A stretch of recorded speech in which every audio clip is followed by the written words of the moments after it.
fighters, we have been through the rules. Protect yourself and follow my instructions. Okay? Touch your gloves.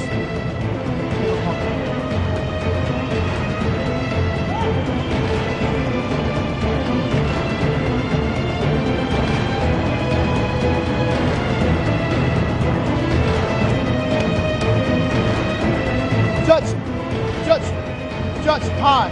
Ready? Fire! Round one. 好的，其实这场比赛在身高和臂展这些身体数据上，苏姆达尔基是有绝对的优势，高出了对方10公分，臂展更是比对方长出来了16公分啊！看这个胳膊真是不是一般长啊！对，苏姆达尔基的话人非常高挑，而且是一个反架的选手。没错。所以不知道跟他对决的菲律宾选手贾马尔，适不适合这样的反架选手啊？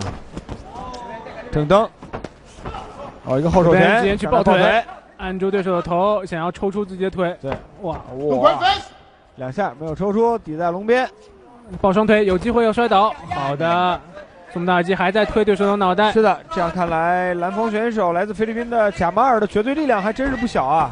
一上来因为两人身体比较干，所以是的，没有办法通过汗水啊把自己的腿给划着抽出去。高扫踢在了肩膀上。对于他的这个身高来说，踢的真是不低啊，167的身高，有个基辅。是的，之前苏姆达尔基在我们2016年的比赛当中拿到了他这个级别，也就是银量级的金腰带啊。对，当时是战胜了高俊野。是的。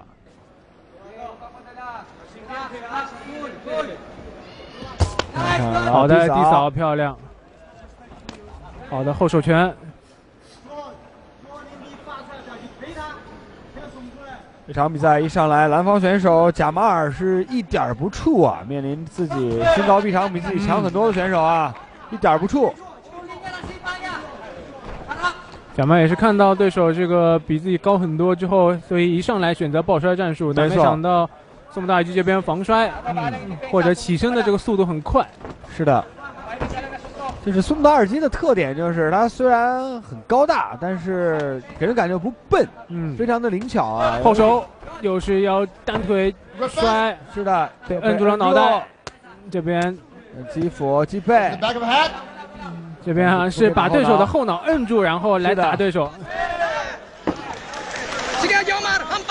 这就是我们平常说的，就是特别简赫的那种打法，就摁住脖子打。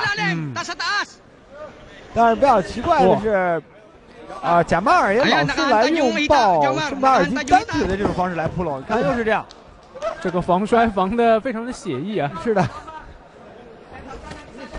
后手拳，又一个后手。在这个进攻的射程上，苏姆达尔基是很长的。是的，你看贾马尔老是抱他的单腿，而且老是以身后的方式来抱。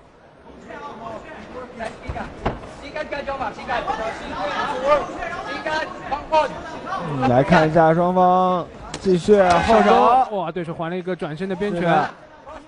贾马尔现在尽管被压制住，但是依旧是有反击的这个动力。没错。看拳啊！尽管在拳台的位置上一直是处于一个被压制的状态，后手拳漂亮，但是一直也没有放弃自己的进攻，就是赢他，还是继续抱腿。你看又是这样，抱单腿还是抱不住，因为现在抱在小腿的脖子上是没有什么太大作用的。显然是被对手这个身高臂展压制的很难受。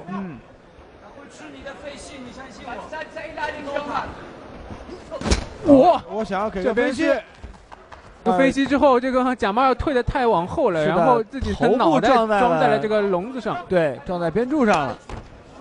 高扫防住，应该问题不大。刚才那一下，后手，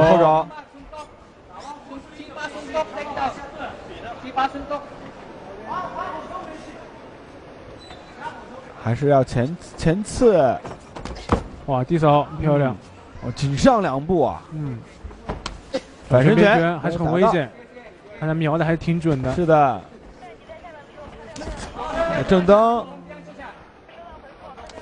好的，这个是侧踹，直接踹到对手的脑袋，对，直中面门啊！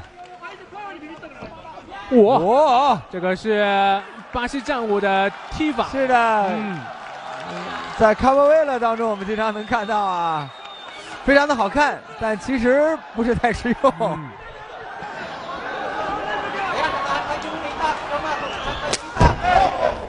后手拳，漂亮。目前看来，贾马尔的体力还是非常充沛的啊。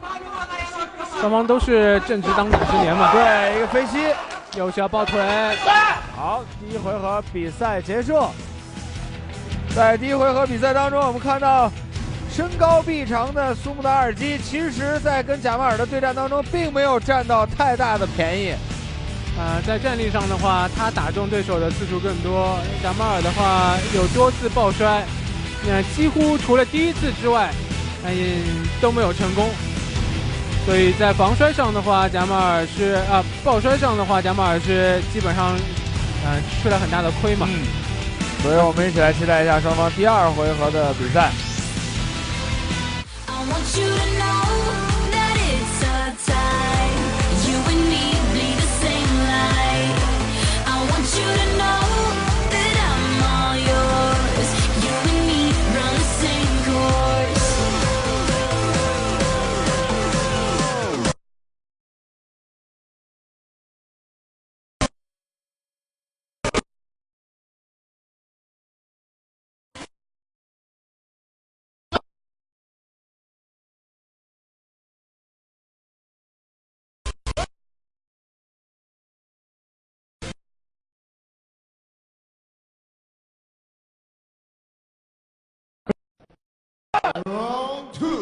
好的，双方第二回合比赛开始。不知道在这回合当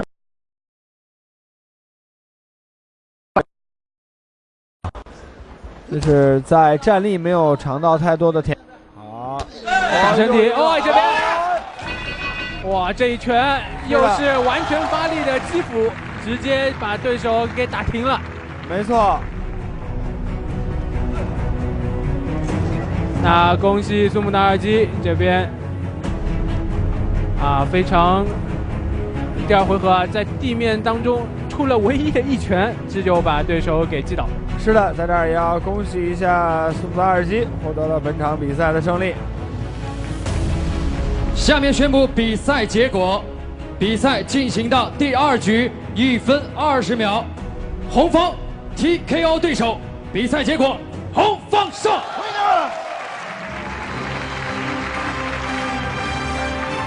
有请颁奖嘉宾，著名慈善家、无限制格斗推广人、恩波格斗创始人恩波先生为获胜方颁奖。